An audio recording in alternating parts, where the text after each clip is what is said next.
So because the Earth is an irregular surface, every time we would hit a clump of grass, we'd sprain our ankle. We need this mobile adapter mechanism. But understanding the locking mechanism is really the key to understanding why people develop so many foot, ankle, knee, hip, and back problems. Now, Root, Orion, and Weed took a stab at it. Page 80, they write, parallelism between the long axes of the two articulations of the mid-tarsal joint increases total mid-tarsal joint range of motion, and obliquity decreases mid-tarsal joint range of motion. Let me translate that to English. What they're saying is, in front of the subtalar joint are two joints, the talonavicular and the calcaneocuboid. Together, those two joints make up the mid-tarsal joint. And what they're saying is each one of those two joints has its own axis of motion. And when those axes become parallel, you can get motion occurring. And when the axes go askew, no motion occurs.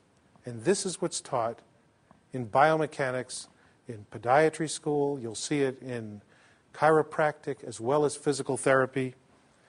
And it's completely ridiculous. Why?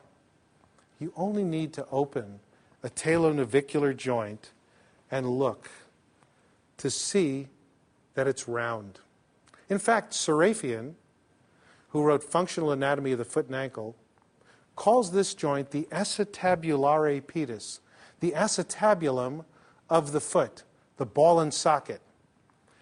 Back in 1930, a French anatomist named Capanghi did a beautiful diagram of the ball and socket nature of the talonavicular joint. Well, what do we know about a ball?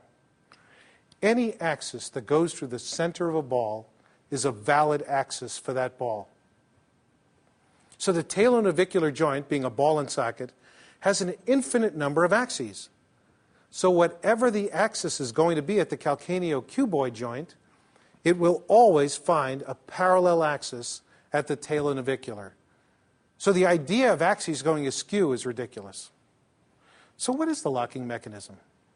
It's what I already told you. When the talar head slides down the anterior facet and falls off, you can now rotate around the cone-shaped posterior facet. It's a bony block. It's like falling off a cliff.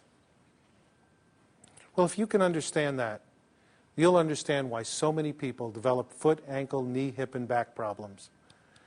Because the vast majority of your patients and the vast majority of you watching this are pronators.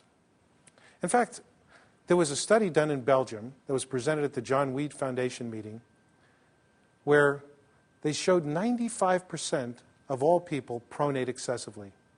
1% were ideal, and 4% didn't pronate enough. We call those the supinators. Well, how does the pronator walk? The first thing I want you to note is that the pronator generally heel strikes in less supination. What does that mean? It means that the anterior facet is not level. It's already tilted. So the momentum of the human body is not coming and hitting a level facet. You're not running straight into the wall. You're hitting a tilted facet. When you run into the wall at an angle, you bounce off at an angle. So what happens is you pronate earlier, faster, and deeper than you should.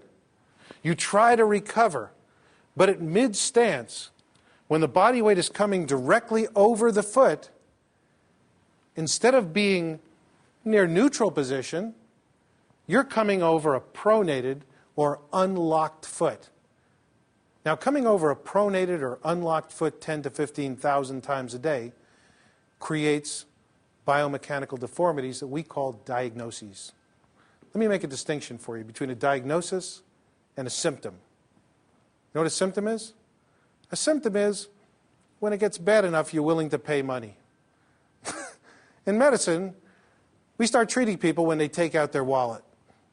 And then we discharge them when they put away their wallet. This is a huge mistake. We should be treating people long before they become symptomatic. We should be recognizing these deformities early and reversing them. and we should be treating them long after they become symptomatic.